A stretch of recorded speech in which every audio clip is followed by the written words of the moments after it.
Ouvrage L'art de la guerre, écrit par Sun Tzu. Article 1. Sun Tzu dit « La guerre est d'une importance vitale pour l'État. C'est le domaine de la vie et de la mort. La conservation ou la perte de l'empire en dépendant. Il est impérieux de bien régler. Ne pas faire de sérieuses réflexions sur ce qui le concerne. C'est faire preuve d'une coupable indifférence pour la conservation ou pour la perte de ce qu'on a de plus cher. Et c'est ce qu'on ne doit pas trouver parmi nous. 5 choses principales doivent faire l'objet de nos continuelles méditations et de tous nos soins, comme le font ces grands artistes qui, lorsqu'ils entreprennent quelques chefs d'œuvre, ont toujours présent à l'esprit le but qu'ils se proposent, mettent à profit tout ce qu'ils voient, tout ce qu'ils entendent, ne négligent rien pour acquérir de nouvelles connaissances et tous les secours qui peuvent les conduire heureusement à leur fin. Si nous voulons que la gloire et le succès accompagnent nos armes, nous ne devons jamais perdre de vue la doctrine, le temps, l'espace, le commandement et la discipline. La doctrine fait naître l'unité de pensée et il nous inspire une même manière de vivre et de mourir. Il nous rend intrépides et inébranlables dans les malheurs et dans la mort. Si nous connaissons bien le temps, nous ne ignorons point ces deux grands principes yin et yang par lesquels toutes les choses naturelles sont formées et par lesquels les éléments reçoivent leurs différentes modifications. Nous serons le temps de leur union et de leur mutuel concours pour la protection du froid, du chaud, de la sérénité et de l'intempérie de l'air. L'espace n'est pas moins digne de notre attention que le temps. Étudions-le bien, et nous aurons la connaissance du haut et du bas, du loin comme du près, du large et de l'étroit, de ce qui demeure et de ce qui ne fait que passer. J'entends par commandement l'équité, l'amour pour ceux en particulier qui ne sont soumis et pour tous les hommes en général. La science des ressources, le courage et la valeur, la rigueur, telles sont les qualités qui doivent caractériser celui qui est revêtu de la qualité de général, vertus nécessaires pour l'acquisition desquelles nous ne devons rien négliger. Seules elles peuvent nous mettre en état de marcher dignement à la tête des autres. Aux connaissances dont je viens de parler, il faut ajouter celle de la discipline. Posséder l'art de ranger les troupes, n'ignorer aucun des lois de la subordination et les faire observer à la rigueur, être instruit des devoirs particuliers de chacun de nos subalternes, savoir connaître les différents chemins par où on peut arriver à un même terme, ne pas dédaigner d'entrer dans un détail exact de toutes les choses qui peuvent servir, de se mettre au fait de chacun d'elles en particulier. Tout cela ensemble forme un corps de discipline dont la connaissance pratique ne doit point échapper à la sagacité ni aux attentions d'un général.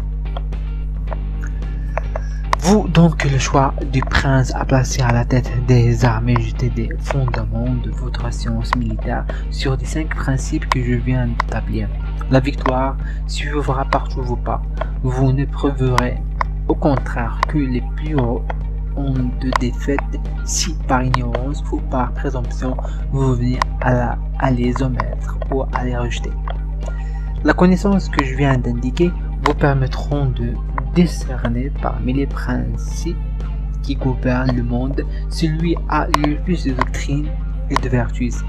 Vous connaîtrez les grands généraux qui peuvent se trouver dans les différents royaumes, de sorte que vous pourrez conjecturer assez sûrement quel est celui des deux antagonismes qui doit l'emporter.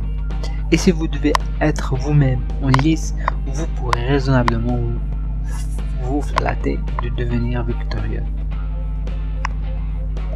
Ces mêmes connaissances vous feront prévoir les moments les plus favorables, le temps et l'espace étant conjugués pour ordonner les mouvements des troupes et les itinéraires qu'elles devront suivre et dont vous réglerez à propos toutes les marches. Vous ne commencerez ni ne terminerez jamais la campagne hors de saison. Vous connaîtrez le fort et le faible. autant de celui qu'on m'aura confié à vos soins que des ennemis qui vous auraient à combattre. Vous serez en quelle quantité et dans quel état se trouveront les munitions de guerre et de bouche des deux armées. Vous distribuerez les récompenses avec libéralité mais avec choix, et vous n'épargnerez pas les châtiments quand il en sera besoin. Admirateur de vos vertus et de vos capacités, les officiers généraux placés sous votre autorité vous serviront autant par plaisir que par devoir. Ils entreront dans toutes vos vues, et leur exemple entraînera impayablement celui des subalternes, et les simples soldats concourront eux-mêmes de toutes leurs forces à vous assurer les plus glorieux succès. Ici, mes respectés chéris des vôtres, les peuples voisins viendront avec joie se ranger sous les étendards du prince que vous servez. Ou pour vivre sous ses lois, ou pour obtenir simplement sa protection. Également instruits de ce que vous pourrez et de ce que vous ne pourrez pas. Vous ne formerez aucune entreprise qui ne puisse être menée à bon fin. Vous verrez avec la même pénétration ce qui sera loin de vous comme ce qui passera sous vos yeux, et ce qui se passera sous vos yeux comme ce qui est le plus loin éloigné. Vous profiterez de la descension qui surgit avec vos ennemis pour attirer les mécontents dans votre parti en ne leur ménageant ni les promesses, ni les dons, ni les récompenses. Si vos ennemis sont plus puissants et plus forts que vous ne les attaquez point. Vous éviterez avec grand soin ce qui peut conduire à un engagement général. Vous cachez toujours avec une extrême attention l'état où vous vous trouverez. Il y aura des occasions où vous vous abaisserez et d'autres où vous éviterez d'avoir peur. Vous feindrez quelquefois d'être faible afin que vos ennemis ouvrent la porte à la présomption et à l'orgueil. Viennent où vous attaquez mal à propos, ou se laissent surprendre eux-mêmes et tailler en pièces honteusement.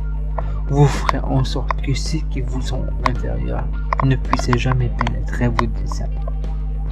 Vous tiendrez vos troupes toujours à l'air, toujours au mouvement et dans l'occupation pour empêcher qu'elles ne se laissent amollir par un an de repos.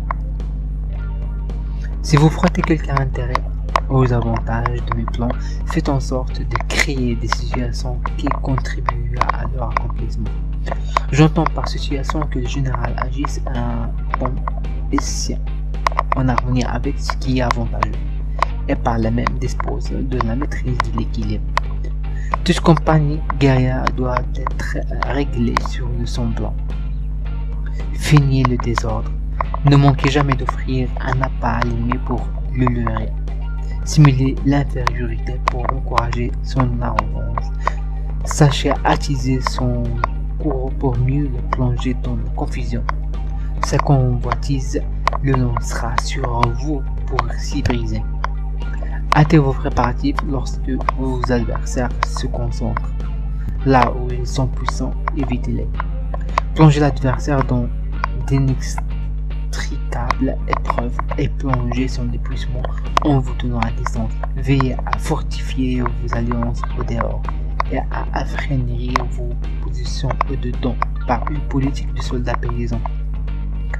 Quel regret que de tout risquer en un seul combat, en négligeant la stratégie victorieuse à faire dépendre le sort de vos armes d'une unique bataille. Lorsque l'ennemi est uni, divisez-le et attaquez là où il n'est point préparé, en se réjouissant lorsqu'il ne vous attend point. Telles sont les clés stratégiques de la victoire, mais prenez garde de ne point les engager par avance. Que chacun se présente les évaluations faites dans le temps, avant les hostilités, comme des mesures. Elles disent la victoire lorsqu'ils démontrent que votre force est supérieure à celle de l'ennemi.